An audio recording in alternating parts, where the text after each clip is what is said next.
आजको यो भिडियोमा चाहिँ हामी Samsung Galaxy M17e 5G भन्ने फोनको बारेमा कुरा गर्न जाँदैछौँ।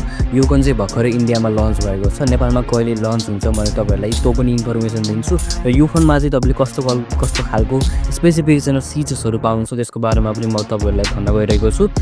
यो फोन चाहिँ इन्डियामा लन्च भएको छ हैन। एकदमै दामी छ फोन। तपाईले ब्याट्री देखि लिएर सबै कुरा एकदमै बवाल पाउन सक्नुहुन्छ र एकदमै मिठो प्राइस रेन्जमा।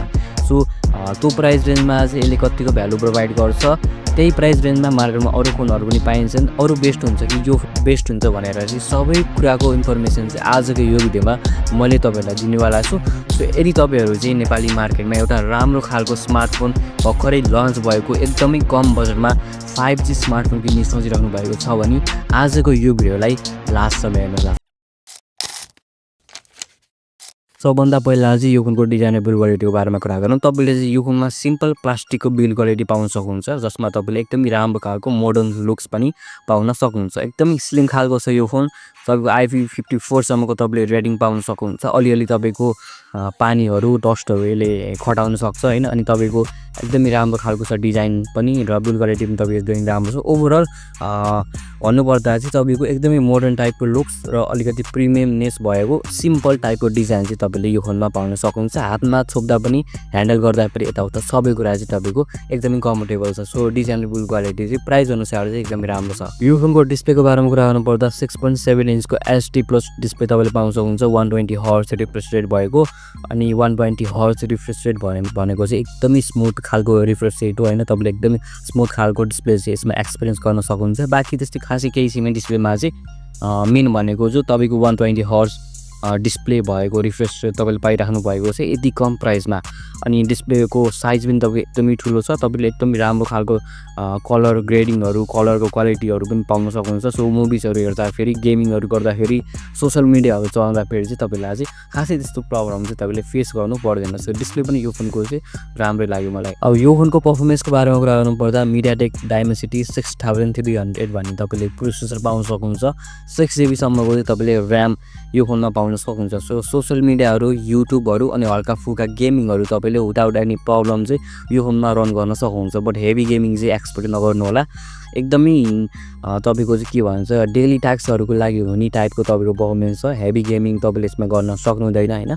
सो ओभरअल डेली टास्कहरु गर्नको लागि के भन्छ प्रोसेसर चाहिँ एकदमै राम्रो छ। तपाईले यसमा Android 16 विथ 1 UI 8 चाहिँ तपाईले पाउन सक्नुहुन्छ जो कि एकदमै राम्रो कुरा हो। तपाईको यसमा UI हरु पनि एकदमै राम्रो छ हैन। अनि तपाईले यसमा 6 वर्षसम्मको अपडेटहरु चाहिँ पाउन सक्नुहुन्छ जो कि अझै दामी कुरा हो। सो परफर्मेन्सको मामलामा पनि यो फोन चाहिँ ठीकठाक नै छ। क्यामेराको बारेमा कुरा गर्नु पर्दा चाहिँ तपाईले 50 मेगापिक्सलको मेन क्यामेरा 2 मेगापिक्सलको डेप्थ सेन्सर चाहिँ पाउन सक्नुहुन्छ। तपाईको डे लाइटमा एकदमै राम्रो लाइटिङमा चाहिँ तपाईको एकदमै राम्रो खालको फोटोजहरु चाहिँ यो फोनले खिच्ने गर्छ। तर लो लाइटिङमा चाहिँ तपाईको परफर्मेन्स एकदमै कम हुन्छ। एभरेज खालको परफर्मेन्स पनि तपाईलाई दिन्छ। सो तपाईले सोशल मिडियामा अपलोड गर्ने टाइपको फोटोज भिडियोजहरु चाहिँ यो फोनमा मजाले क्याप्चर गर्न सक्नुहुन्छ। सेल्फीको लागि तपाईको 8 मेगापिक्सलको फ्रन्ट सेल्फी छ।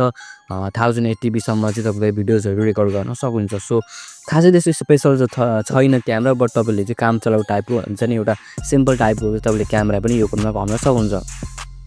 ब्याट्रीको बारेमा कुरा गर्नु पर्दा 6000 mAh को ब्याट्री तपाईले पाउन सक्नुहुन्छ जो कि तपाईको लगभग 2 दिनसम्म चाहिँ मजाले टिक्छ। 25 वाट को तपाईको चार्जिङ स्पिड छ जो कि एउटा डिसेन्ट टाइपको चार्जिङ के भन्छ स्पिड हो।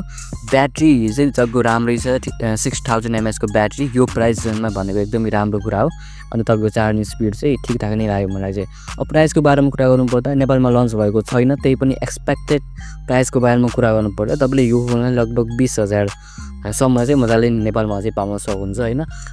अब 20000 को रेन्जमा यतिको राम्रो फोन पाउनु भनेको ठिकै नै लाग्यो मलाई। त्यस्तो नराम्रो लागेन। अब चाहिँ मैले तपाईलाई चाहिँ यो फोनको राम्रो कुरा र नराम्रो कुराहरुको बारेमा सरल र भनिन्छ। त्यसले गर्दा फोन किन्ने नकिन्ने भनेर तपाईलाई डिसिजन लिन एकदमै सजिलो हुन्छ। सबभन्दा सुरुमा चाहिँ ब्याट्री एकदमै बवाल छ। डिस्प्ले पनि एकदमै स्मुथ छ। तपाईको यो फोनमा चाहिँ सबभन्दा राम्रो कुरा भनेको 6 वर्षसम्मको तपाईले सफ्टवेयर अपडेट पाउन सक्नुहुन्छ। अनि यसको UI पनि एकदमै दामी छ।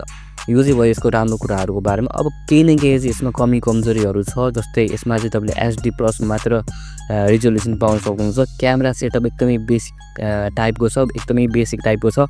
तपाईको चाहिँ गेमिङ यसमा हेभी गेमिङ हुँदैन। हल्का फुल्का गेमिङ मजाले हुन्छ। फ्री फायर टाइपको गेमहरु तपाईले इजिली खेल्न सक्नुहुन्छ बट हेभी गेमिङहरु तपाईले यसमा गर्न सक्नुहुँदैन। जो कि प्राइस रेन्ज अनुसार ठिकै पनि हो। किनकि यतिको प्राइस रेन्जमा तपाईँले हेभी गेमिङ गर्छु भन्ने सोचेर आजको जमानामा एकदम इम्पोसिबल कुरा हो होइन। सो ओभरअल फोन चाहिँ तपाईँको ठिकै छ। यदि तपाईँहरूलाई चाहिँ एकदमै कम बजेटमा ब्याट्री राम्रो चाहिएको छ, अलिकति बलियो टाइपको फोन चाहिएको छ, अलि लामो समयसम्म चलाउने टाइपको फोन चाहिएको छ एकदमै कम बजेटमा भने तपाईँले यो फोन चाहिँ चुज गर्न सक्नुहुन्छ। मेन भनेको ब्रान्ड भ्यालु पनि हुन्छ होइन, एकदमै ट्रस्टेड ब्रान्ड तपाईँको स्यामसङ हो होइन। सो यदि तपाईँलाई एकदमै राम्रो ब्रान्डको एकदमै कम पैसामा एकदमै राम्रो फिचर्सहरू भएको चाहिएको छ भने यो फोन चाहिँ तपाईँले डेफिनेटली चुज गर्न सक्नुहुन्छ। सो यही नै थियो आजको भिडियो। यो फोन चाहिँ तपाईँहरूलाई कस्तो लाग्यो तपाईँ कमेन्ट बक्समा कमेन्ट गर्न सक्नुहुन्छ। यदि भिडियो राम्रो लाग्यो भने चाहिँ लाइक, सेयर र सब्सक्राइब गरिदिनुहोस्। I will see you in the next video.